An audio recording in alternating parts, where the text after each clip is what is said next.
Hi mga ka-Ronbel! How are you today? I hope you're fine.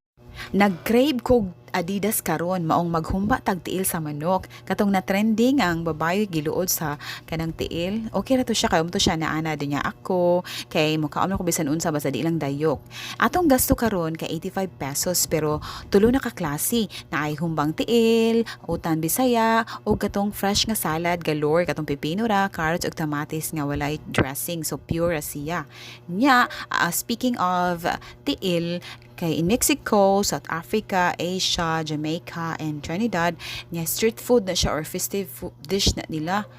So, atong i-remember nga ang tiil na ni siya benefits sad are packed with protein, calcium, trace minerals, collagen, nutrients sa tiil kay maka-minimize di siya sa arthritis o joint pain. So, di siya tinuod nga maka-arthritis siya, makatabang hinon siya. Uy, naginam-hinam na kumukit-kit sa tiil og mohigop sa atong utan og mokaon sa atong fresh salad.